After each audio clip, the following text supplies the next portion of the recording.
Tekas untuk ke laboratorium rumput laut internasional, Prof. Bayangkan itu peneliti-peneliti internasional akan hadir di tempat itu, akan datang, dan pariwisata akan bagus di daerahnya, daerah itu akan menjadi cepat bergerak ekonominya, maju.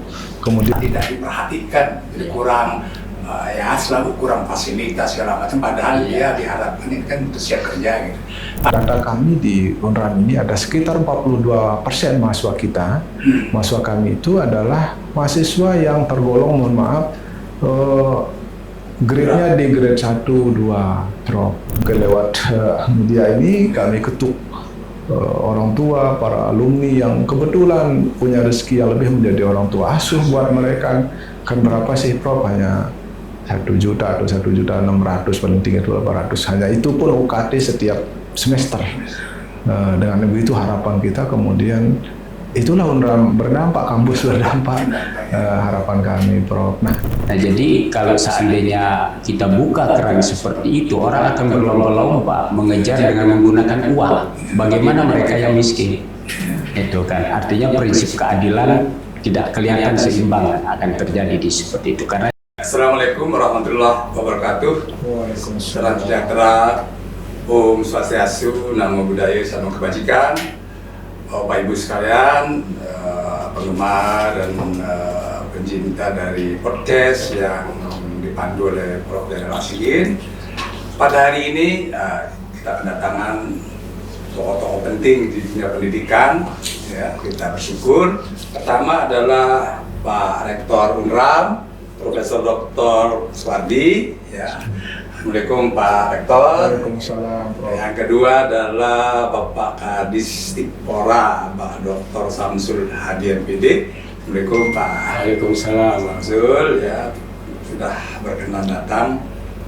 Kemarin 3 hari yang lalu Pak Rektor dan Pak Kadis juga datang kemari kita podcast dengan Pak Wilgo, HKTI bersama Pak Dekan Pak Tepa. Banyak membahas juga tentang kampus dan teknologi. Nah, hari ini tentunya kita spesial juga, ini mendatangkan 2 narasumber yang penting sekali supaya masyarakat memahami bagaimana kebijakan dari Universitas Mataram menghadapi era yang sangat maju sekarang, dan juga dari Kadis Sekolah bagaimana pengembangan pendidikan di sekolah menengah umum tingkat atas atau SLTA lah gitu kita sebut, menghadapi era yang sangat menantang saya katakan sekarang ini. Yang pertama kali Pak Rektor kami pertanyakan bahwa sekarang dengan kepemimpinan Bapak ya, apa kira-kira fokus Pak Rektor dalam meningkatkan kualitas UNRAM ya, agar berkompetisi dalam secara nasional maupun internasional. Jadi bagaimana kiat kita atau peluruh Pak Rektor? Terima kasih, Prof. Jadi untuk UNRAM saat ini tetap fokus pada 3 program utama yang menjadi fokus kita. Yang pertama pasti adalah pencapaian akreditasi unggul dan tentu akreditasi internasional. Kemudian kami bentuk 1 unit percepatan akreditasi. Lalu yang kedua adalah pencapaian IKU berdampak sesuai dengan kontrak kami dengan kementerian. Itu wajib, Prof. Jadi indikator kinerja utama yang dibebankan kepada Universitas Mataram. Lalu yang ketiga tentu adalah dalam rangka percepatan kepada kelas university. Nah, 3 bidang inilah yang menjadi fokus kita. Nah, untuk menunjang ketiga program utama ini, ada beberapa yang sudah kami siapkan dan kami akan lakukan. Yang pertama tentu adalah transformasi akademik berdampak. Transformasi akademik ini, Prof, tentu yang pertama kurikulum, itu adalah rohnya. Karena salah satu permasalahan kita hari ini adalah persoalan daya saing lulusan. Jadi lulusan perguruan tinggi itu harus menjadi fokus kita. Dan lulusan yang berdaya saing itu selalu dijadikan oleh 3 hal. 1, dia diterima di pasar kerja. Lalu yang kedua adalah dia melanjutkan studi. Dan atau ketiga adalah dia mampu berentrepreneur, menjadi seorang entrepreneur. Nah, untuk mengejar itu maka pertama tadi transformasi akademik. Maka kurikulum harus kita benahi, makanya kenapa ada kurikulum OBE, Outcome Based Education. Kurikulum itu dalam artian bahwa menjadi jembatan antara dunia industri dengan dunia kampus. Jadi apa sih kebutuhan industri? Apa sih kebutuhan dunia kerja? Maka ketika kita mengembangkan kurikulum, maka wajib menghadirkan industri di dalamnya, Prof. Yang kedua, wajib juga kemudian mencermati JPMD-nya daerah. Daerah ini butuh apa? Kemudian yang ketiga tentu adalah banyak hal tentang masukan dari dunia, selain dunia usaha tadi, BUMN dan lain-lain, dan pengguna alumni dan lain-lain. Dan yang paling penting juga tentu kita harus memperhatikan perkembangan ilmu pengetahuan dan teknologi saat ini. Nah, kalau sudah sampai pada kurikulum, maka kita harus lari pada konteks pembelajaran yang lebih sempit. Jadi pembelajaran itu harus membentuk mahasiswa kita cara berpikir tingkat tinggi, berpikir kreatif, berpikir kritis, berpikir analitis, kemampuan problem solving. Maka untuk menghadirkan mahasiswa seperti itu, maka kita tidak cukup dengan pembelajaran di dalam kelas. Maka mereka harus diberikan ruang untuk melakukan menyelesaikan suatu proyek, menyelesaikan experiential learning di masyarakat, di sekolah atau di tempat praktik-praktik hukum, kemudian menggunakan studi kasus, problem solving dan lain-lain. Nah, itu harus. Nah, kalau tidak seperti itu, maka kita sulit untuk menghadirkan mahasiswa kita yang memiliki kemampuan berpikir analitis tadi, Prof. Jadi ya hanya kemudian memperoleh pengetahuan, kompetensi, tapi inovasi, kreativitas itu akan tidak sulit untuk tercapai. Nah, untuk menunjang itu maka kami berpikir penting ada semacam tutor. Tutor itulah yang kemudian menjamin proses pembelajaran tadi. Jadi mahasiswa didampingi menyelesaikan tugasnya dengan baik. Kalau enggak, mohon maaf, Prof, sekarang tugas kita mengenal artificial intelligence cepat sekali. Kita tinggal masuk di Google, bisa cepat. Tapi bukan kemudian diselesaikan secara utuh, benar-benar dari. Nah, itu kita ingin memastikan. Kami bukan berarti tidak percaya mahasiswa kami, tidak. Tapi ini kan dalam rangka ujungnya adalah tadi kompetensi lulusan kita, gitu. Itu dari sisi akademiknya. Kemudian tentu kita juga perkuat, kami sudah meluncurkan namanya hibah mini mahasiswa. Hibah mini itu ada dua, hibah mini itu ada hibah mini startup bisnis, dan yang kedua adalah industry project based learning. Jadi mahasiswa diberikan ruang untuk mengembangkan startup bisnis sesuai dengan potensi, keunggulan, kemudian dia bisa membaca pangsa pasar sampai dia nanti dapat izin usaha, karena itu cirinya kalau startup itu. Atau dia kemudian belajar di dunia industri, dia memperhatikan dunia industri, ada problem, lalu dia membangun hipotesis, lalu bagaimana menyelesaikan, lalu dia presentasi di sana. Nah, itu melatih semua untuk kewirausahaan dan kemampuan menyelesaikan suatu permasalahan di dunia industri. Tentu di samping itu kita memperkuat PKM, kita juga memperkuat pusat karir, Prof.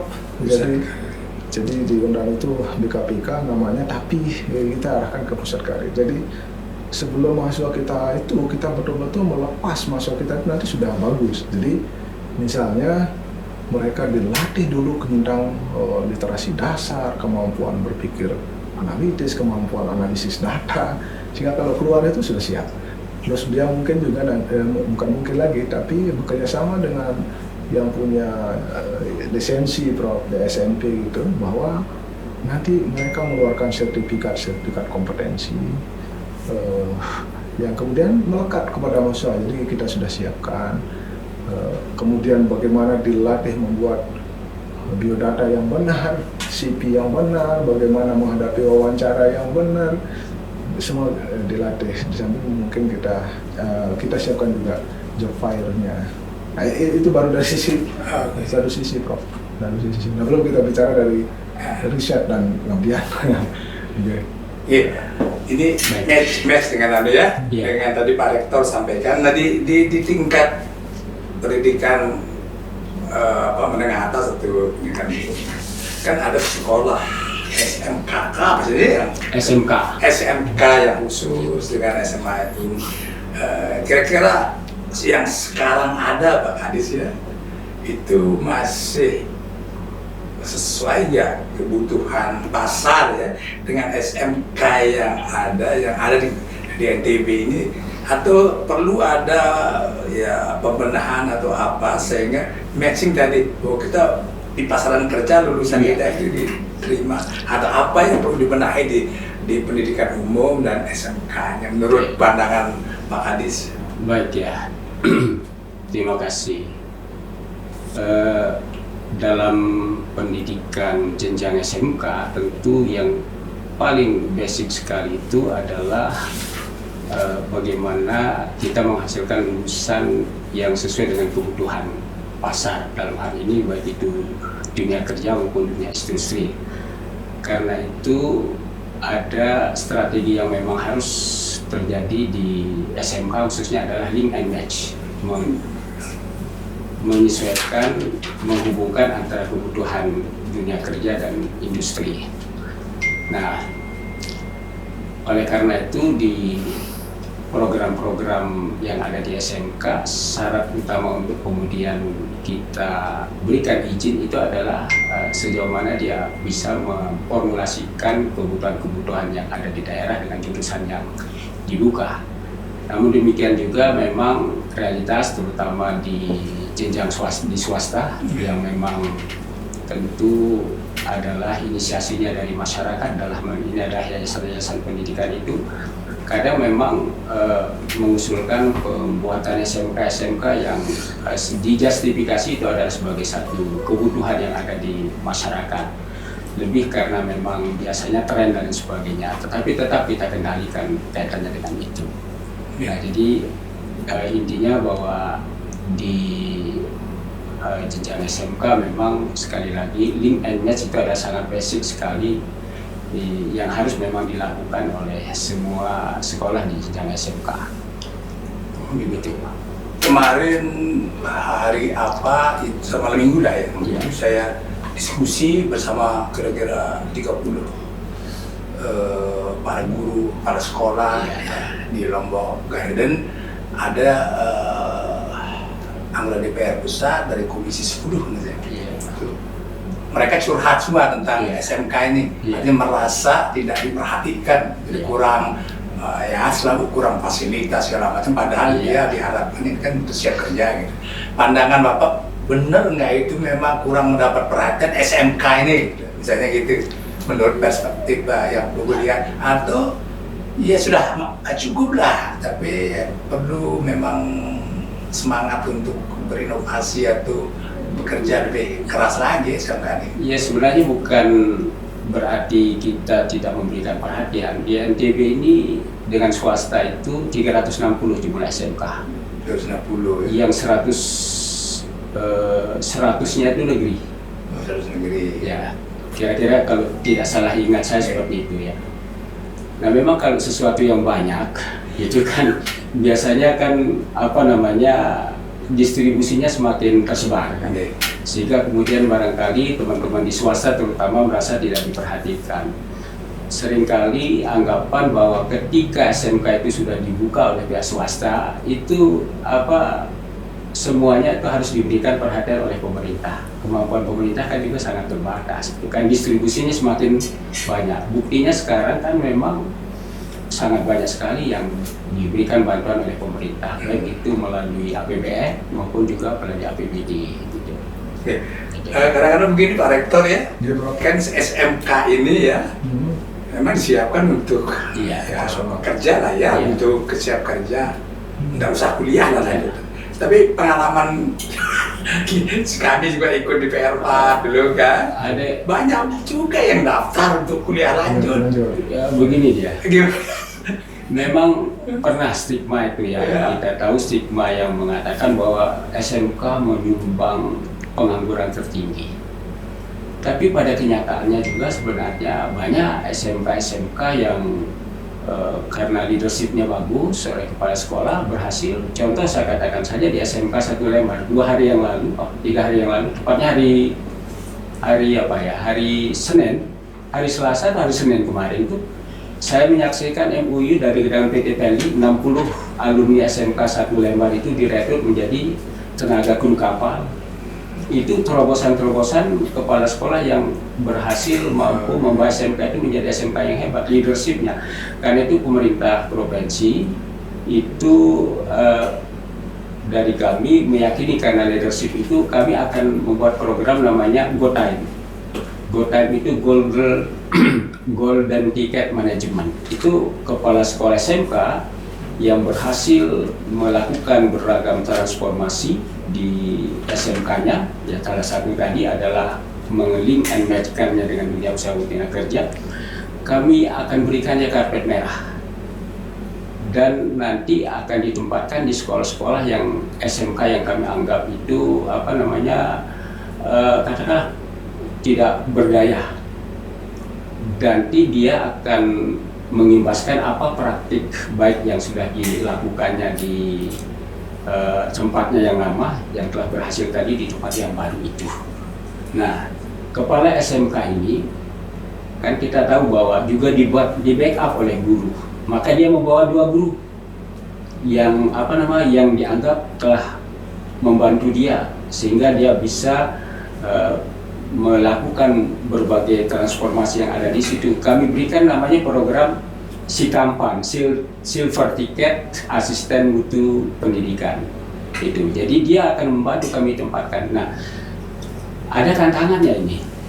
Guru yang di tempatnya sudah berhasil ditempatkan di sekolah yang katakanlah minus dalam tanda petik ya, itu supaya dia tidak merasa dihukum, kan biasanya orang merasa diapresiasi jika ditempatkan di sekolah yang bagus, tapi kalau ditempatkan di sekolah yang jelek itu merasa dihukum. Akan kita berikan insentif, sehingga dia siapapun yang akan ditugaskan di sekolah-sekolah minus yang kami sebut sebagai karpet merah ini adalah dia bangga, dia merasa dihargai karena keberhasilannya. Nah, kami rencana untuk setidaknya mudah-mudahan ketersediaan anggaran itu nanti sekitar 10 ya, yang menjadi role model kita coba dulu ini. Nah, nanti mudah-mudahan kalau ini berhasil maka ini terus akan dijalankan. Itu sampai sejauh itu kita berupaya melakukan satu terobosan-terobosan menjawab tadi seperti yang dikatakan bahwa seperti ini SMK agaknya kembang kempes, maju mundur dan sebagainya. Itu yang akan coba kita lakukan sebagai satu inovasi. Baik, makasih Pak Haris. Gitu. Nah, akan saya kembali Pak Rektor. Saya beberapa kali bersama Dinda dan Nur Sari ini beberapa bupati kan memang ingin sekali ya, karena Unram ini kan menjadi idola ya Pak Rektor. Idola di LDB ini masuk ke Unram luar biasa, sangat memimpikan kan. Terutama untuk menjadi dokter kan, supaya membantu daerah mempunyai dokter-dokter yang banyak, sehingga bisa menjadi maupun bukan dokter tapi yang pokoknya saya kembali apakah selama ini atau akan ada kerjasama ya dengan Pemda supaya calon-calon hebat dari daerah itu tamat-tamat SMA yang hebat bisa diterima di Unram, terutama di fakultas kedokteran dengan bantuan tentunya Pemda yang membiayai IP-nya segala macam. Ada seperti itu ya Pak Rektor? Prof. Jadi yang sudah berjalan itu Pemda Lombok Tengah itu sudah kerjasama dengan Unram. sudah ada mahasiswa kedokteran, bahkan sudah mau koas hari ini. Lalu yang sudah juga itu adalah Pemda Kabupaten Sumbawa Barat. Itu juga sudah Prof, jadi kerjasama dengan UNRAM untuk terutama untuk mahasiswa kedokteran. Yang pernah juga, yang sudah juga adalah Pemda Kabupaten Sumbawa. Itu juga sudah kerjasama dan mahasiswa sudah. Nah, tahun ini yang bekerja sama dengan kami yang sudah MOU PKS kemarin adalah Pemkot Wali Kota Bima. Bahkan beliau sampai 4 tahun kerjasamanya, jadi secara bertahap beliau untuk menyekolahkan putra-putri dari daerah yang memang punya kompetensi dan prestasi untuk masuk ke kedokteran. Harapannya kemudian mereka bangun kontrak komunikasi dengan mahasiswa, calon mahasiswa, dibantu dengan catatan mereka ini nanti kembali ke daerah untuk membangun daerahnya. Tentu kami sangat berharap dari Pemda yang lain, tidak hanya yang tadi kami sebut, kemarin sempat menjajaki ke Pemda Lombok Tengah, Lombok Timur, Lombok Utara. Kami menunggu, nah apakah mungkin realisasinya tahun depan, Prof? Kami juga mendengar Pemda Dumpu, Kabupaten Bima juga sama. Kami sangat senang dan memberikan apresiasi itu, Pak Prof. Dan menurut kami juga mungkin tidak hanya di S1, tetapi spesialis mungkin, tapi dengan catatan bahwa memang memenuhi, Prof. Artinya secara akademik, kemampuan akademik memenuhi, karena kami juga tentu tidak berani kalau yang tidak memenuhi nanti salah-salah. Ini kan kedokteran misalnya, Prof. Kami akan sangat senang dan sangat mengapresiasi Pemda yang berkenan kemudian kerjasama dengan UNRAM dalam rangka percepatan penguatan SDM khususnya di kedokteran.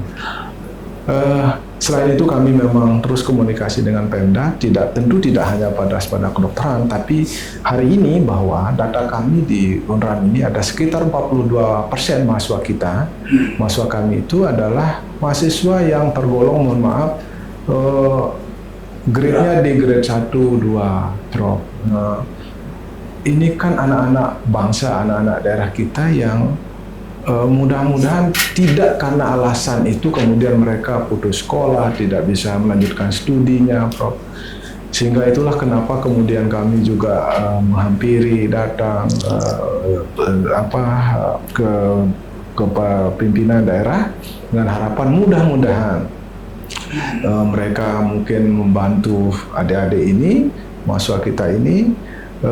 Dan tentu UNRAM juga terbantu, Prof. Jadi simbiosis mutualisme, karena kalau kita kan undang-undang pendidikan 20% mahasiswa miskin, kita sudah 42% lebih, Prof. Bahkan ada 700 lebih mahasiswa di UNRAM itu tidak bayar sama sekali, 0. Nah, harapan ratusan lebih, Prof. Bahkan ada 15 diantaranya adalah mahasiswa kedokteran yang sama sekali tidak bayar. Bahkan kami kemarin yang karena tidak daftar ulang, mahasiswa yang lulus SNBP, kan ini mahasiswa berprestasi nih, calon mahasiswa berprestasi, tapi karena keadaan ekonomi kemudian harus mereka tidak bisa melanjutkan, ya udah kami ambil alih. Tapi mudah-mudahan ke depan, misalnya nanti mungkin lewat media ini kami ketuk orang tua, para alumni yang kebetulan punya rezeki yang lebih menjadi orang tua asuh buat mereka. Kan berapa sih, Prof? Hanya 1 juta atau 1.600.000, paling tinggi itu 800. Hanya itu pun UKT setiap semester.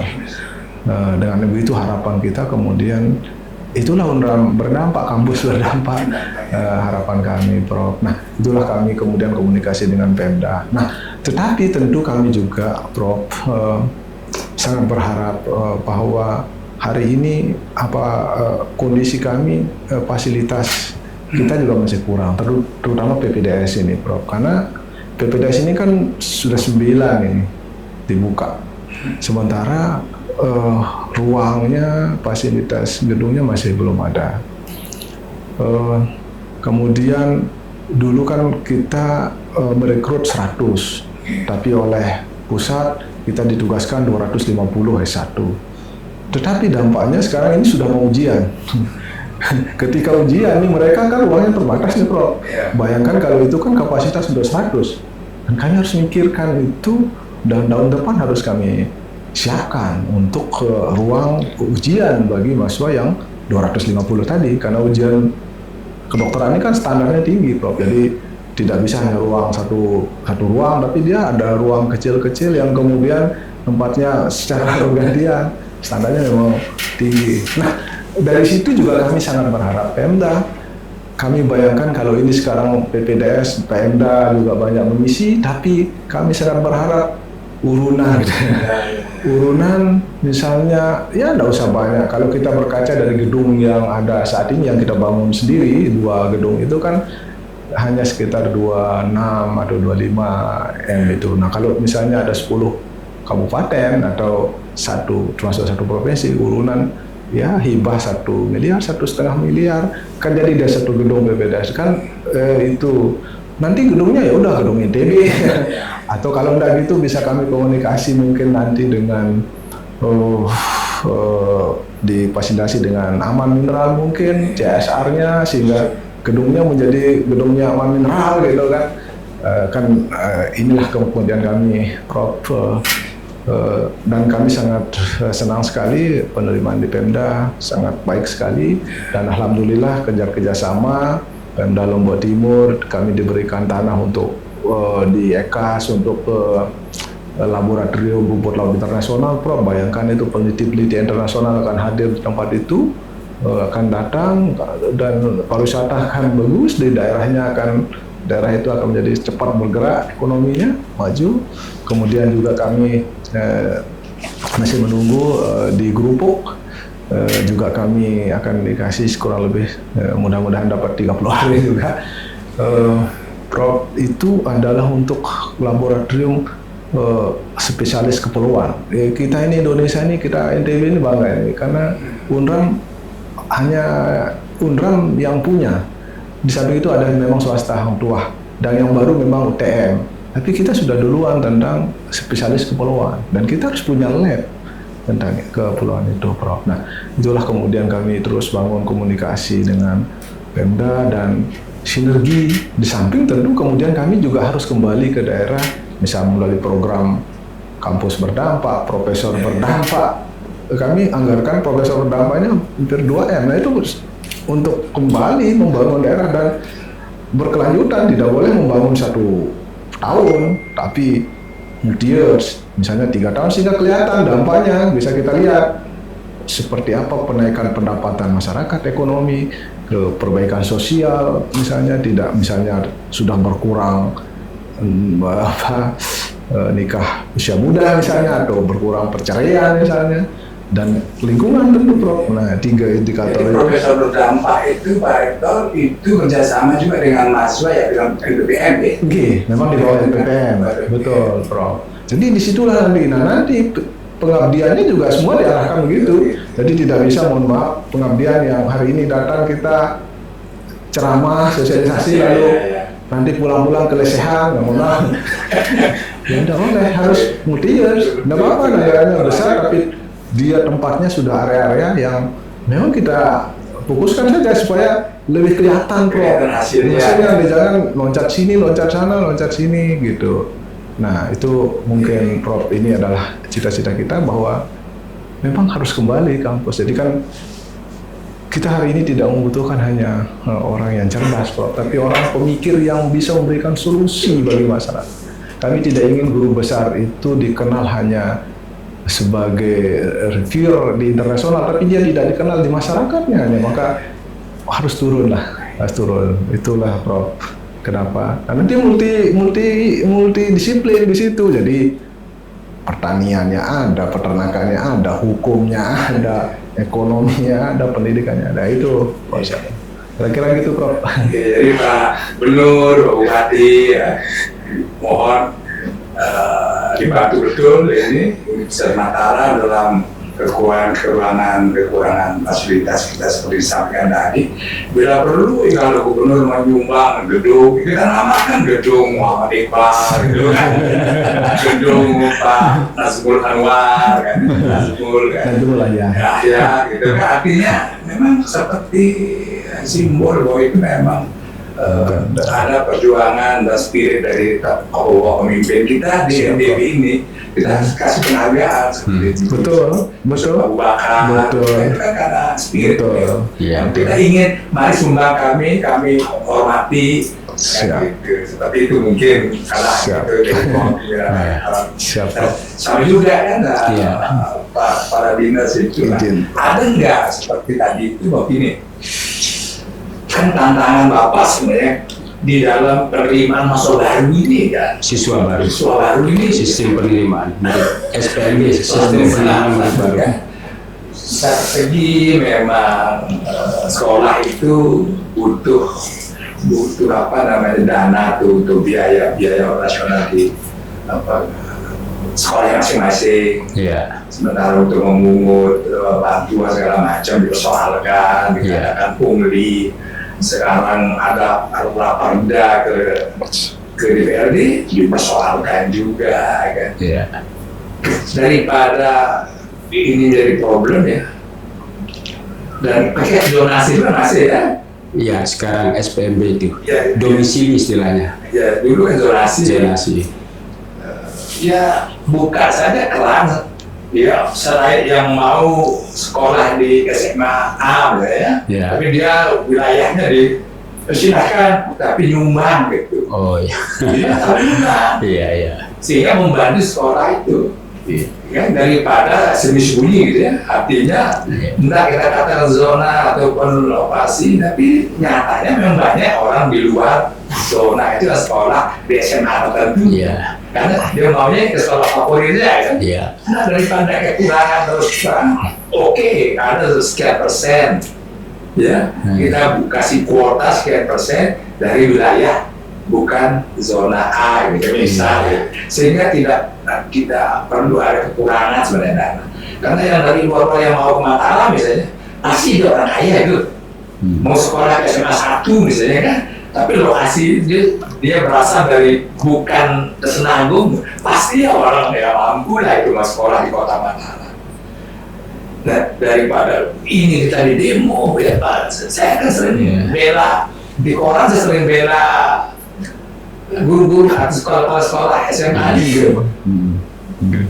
Nyumbang begini, ribut koran. Saya dulu sebagai wali kelas ya, wali murid. Saya bilang nggak ada itu seperti bapak siarkan itu, saya bilang. Sering saya bela ke SMA 1 Mataram, kan sering. Guru-guru terima kasih.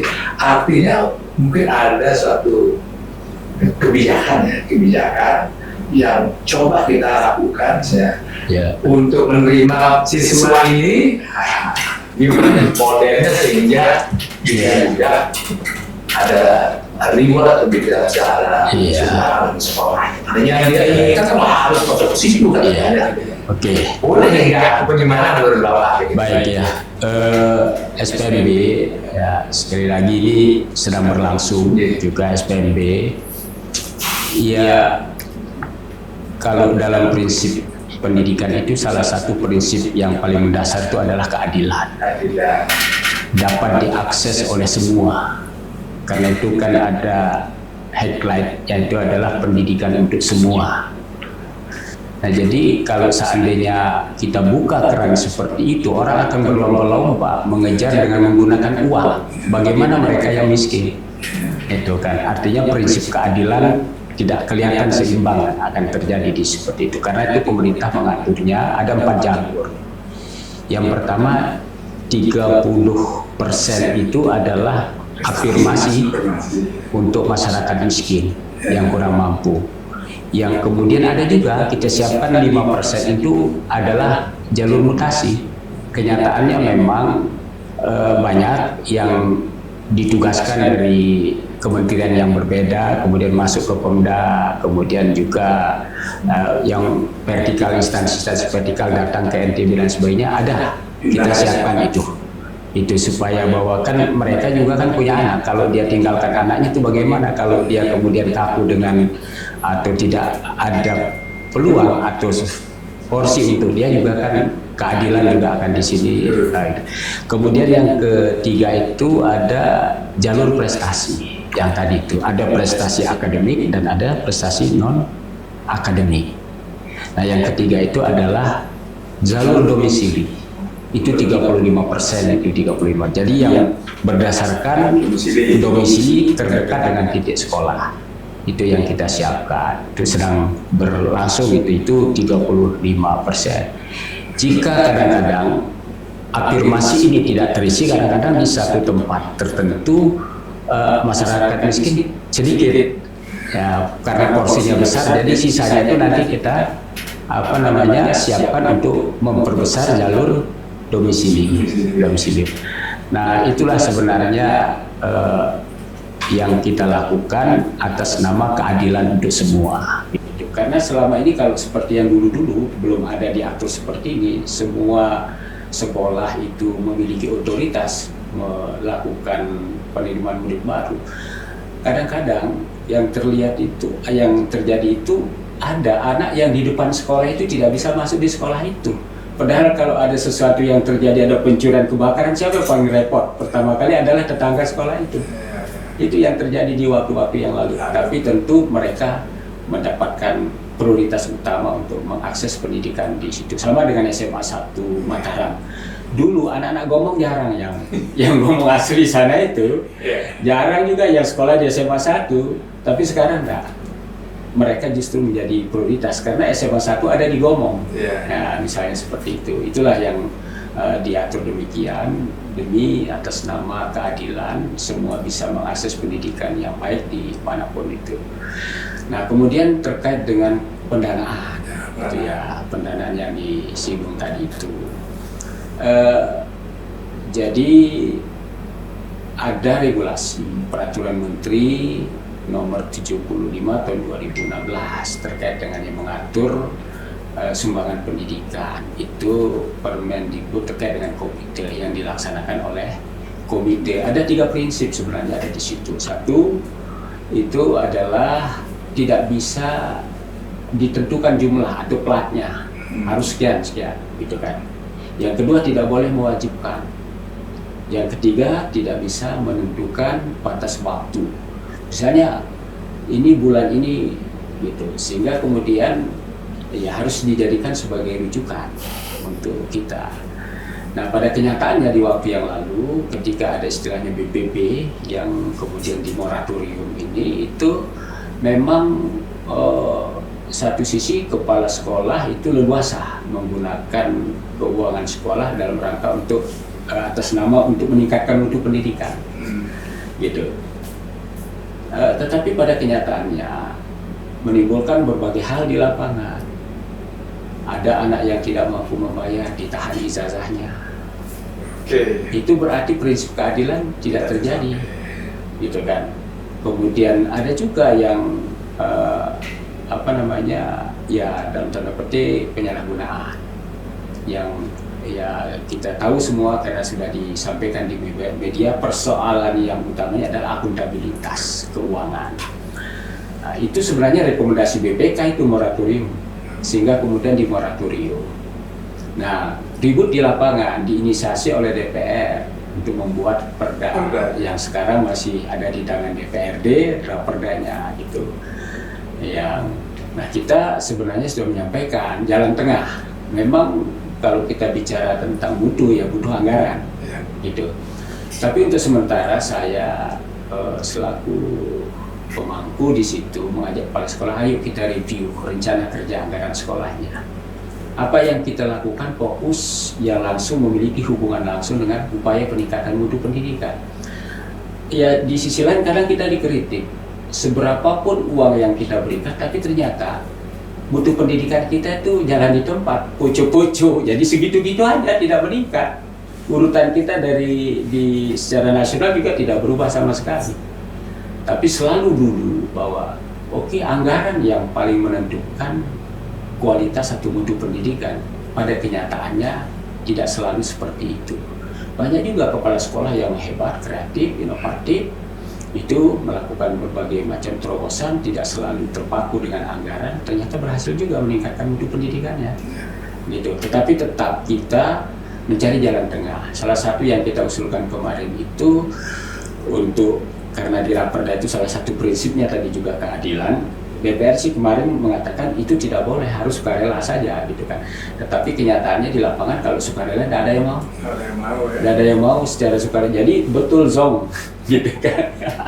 Ya, tetapi kita cari jalan tengahnya. Kalau memang itu sukarela, ya anak yang mampu juga tidak bayar, ya tidak adil juga. Yang atau miskin, buat klaster-klaster gitu, ya, itu seperti itu. Tetapi kan ada juga yang mengatakan bahwa kalaupun tidak terungkap klaster-klaster seperti itu, ada praktisi hukum yang mengatakan, nanti ada pasalnya mengatakan bagi mereka yang memiliki kemampuan dapat dipungut atau sejak itu ya. Tapi tidak tahu bagaimana besok jadinya. Tapi tetap kita punya perhatian kepada sekolah bahwa upaya untuk meningkatkan mutu pendidikan itu harus dilakukan. Salah satu komponen yang penting itu adalah tentu pembiayaan. Banyak yang nelpon Pak Rektor, Gitu. yang ini pandangan Prof gimana ini, setuju apa enggak?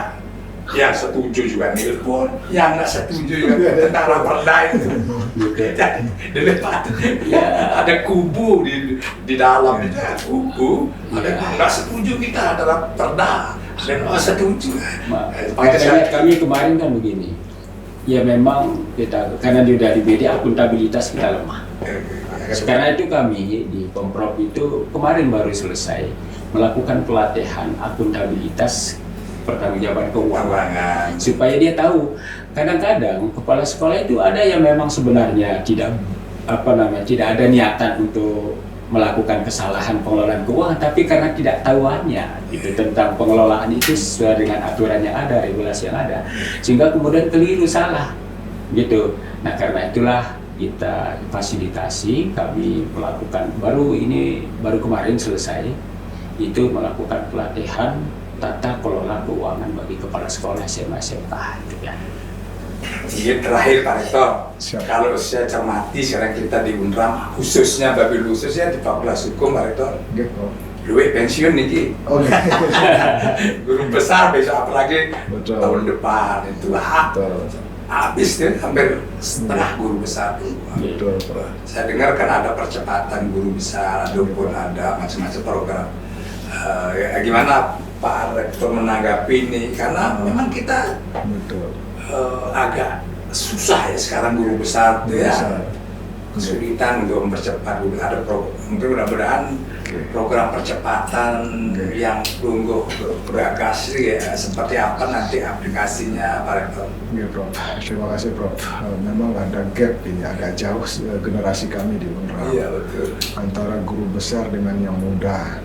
Ini yang muda ini masih banyak master, terus yang guru besar, lektor kepala sudah banyak mau pensiun. Pensiun. Mau serempak lagi, lembak lagi.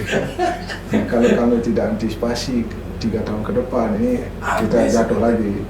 Maka kami sudah kumpulkan seluruh dosen-dosen muda kami yang sudah master itu untuk harus sekolah segera.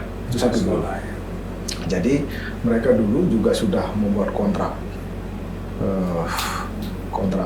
kontrak bahwa 4 tahun setelah PNS diterima harus segera sekolah. Nah ini saya tagih.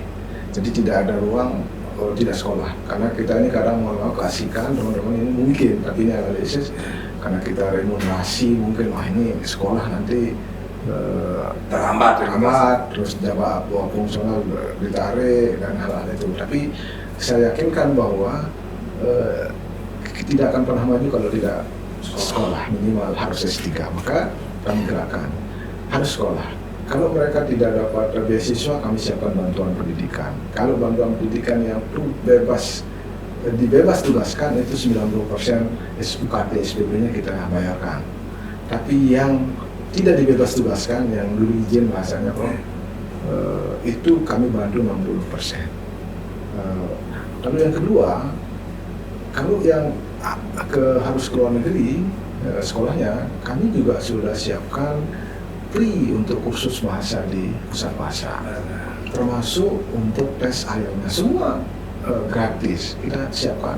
Bahkan kursusnya kita konversi menjadi SKS yang kemudian itu bisa masuk di hitungan remunerasi.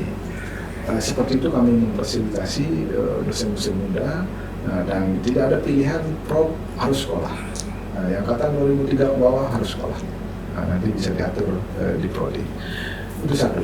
Lalu yang kedua, pada tatanan percepatan ke guru besar, kan ini juga masyarakat harus doktor juga, maka itu harus diseduh. Yang sudah doktor kepala juga harus dipercepat. Maka caranya bagaimana? Riset yang menghasilkan publikasi pada jurnal internasional publikasi kami siapkan. PNBP kami sudah berikan, bahkan kami adendum PNBP itu dengan menambah dananya, dengan harapan nantinya bisa publish di jurnal internasional verifikasi. Kami berikan baru hibah namanya Doktir. Obah Peter itu adalah peneliti 100 terbaik Unram yang berada di H-Index 100 di Scopus. Itu kami berikan dana untuk riset, dan tidak kecil, dananya rata-rata di atas hampir 100. Kemudian kemarin yang tidak masuk hibah Doktir, kami berikan lagi satu dana skim riset namanya Riset Fellowship. Itu juga kerjasama internasional, dananya lebih kecil. Selain dana juga ada percepatan guru besar yang riset. Tetapi memang kuncinya terus ini harus menghasilkan karya itu, luaran yang sudah kita kontrakkan, Prof. Dan saya pastikan itu akan, mohon maaf, kami akan kejar sampai keluar. Bahkan riset teman yang tahun 2023, 2024, 2025 yang belum menghasilkan luaran, hari ini kami akan tagih. Kami sudah siapkan data-datanya, sudah ada lengkap, tinggal kami mengirim surat cinta kepada Bapak dosen. Kalau tidak begitu, kita juga tidak bergerak, Prof. Maka kita akan bertindas. Unram ini kalau tidak begitu akan tertinggal nanti oleh perguruan tinggi lain, karena membangun reputasi akademik itu ya salah satunya dengan itu. Nah, di samping itu tentu kami siapkan sistem percepatan itu. Jadi sistem sekarang untuk naik jabatan itu dosen tinggal masukkan di sistem, sudah diterima di bagian kepegawaian direktorat, birokrasi kami potong sehingga cepat.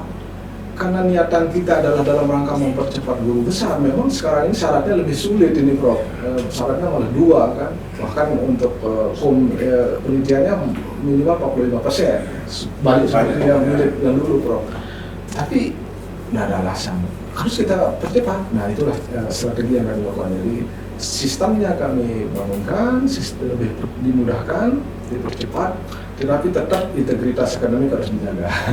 Karena kalau kita meleset dalam integritas akademik, ini guru besar. Guru besar itu totalitas.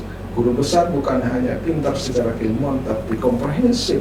Hatinya harus bagus, otaknya harus baik, emosionalnya juga bagus, seimbang itu, Prof.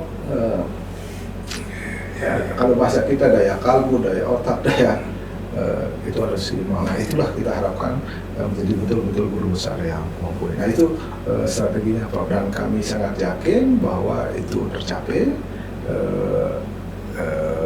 Ya butuh waktu, tapi itulah ikhtiar, Prof. Apapun hasilnya itulah ikhtiar itu maksimal, Prof. Jangan itu. Ada 2 titipan, Pak Rektor, dari teman-teman.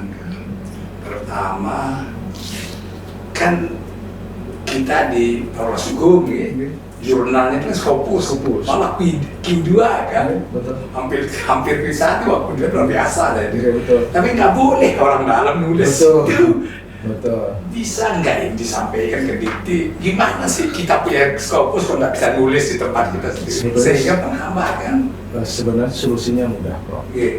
Solusinya adalah kalau kami cermati sekarang ini jurnal internasional bereputasi bidang hukum itu banyak di Indonesia, sehingga sebetulnya kita bisa bangun kolaborasi komunikasi dengan universitas lain yang punya Scopus. Tukeran gitu ya? Ya, tapi ada batasan. artinya maksimal 2 mungkin. Bisa 2 atau 3. Kan? Ya juga 2 kirim, 3 kirim kemarin. Betul, Prof. Nah, mungkin dijaga supaya tidak ada konflik kepentingan kalau kita di dalam gitu, sehingga udah mungkin juga itu maksud, tapi kan kerja sama itu dibolehkan. Sedang mohon maaf, ada beberapa PTN, mohon maaf, ya sebut PTN-nya itu memang seperti itu, kolaborasi. Kita kadang-kadang mengeluh ini, kita membuat jurnal yang luar biasa, Scopus itu luar biasa. Kolaborasi, Prof. Tapi nggak boleh. Nggak boleh. Kita tulis di jurnal kita nggak boleh. Nah itu Pak, untuk Pak Kadis itu memang ada dilipat seperti itu, bagaimana penerimaan siswa kan ya sekarang supaya lebih mengedepankan ini ya, anak-anak apa istilahnya lokal yang di situ sekitar domisili. Karena banyak yang curhat juga kan, Pak, kami ini daftar sudah penuh kan di sana domisili. Kadang-kadang kan gitu. Ini mungkin lebih kepala sekolah lebih selektif melihat alamat, ya. Bahwa ini benar-benar orang di situ, walaupun dia penuh, walaupun romo-romo, tidak bahasa kita, kuotanya itu lah, kan kuota domisili itu, sekian persen. Boleh kita katakan sebenarnya di antara 4 skema itu domisili itu yang menjadi utama. Karena itu sisa yang tidak terakomodir di skema yang satu, misalnya katakanlah seperti kemarin itu adalah afirmasi, itu nanti terkumpul diberikan ke domisili itu supaya bahwa semua anak-anak ini cuma menambah kelas nggak bisa.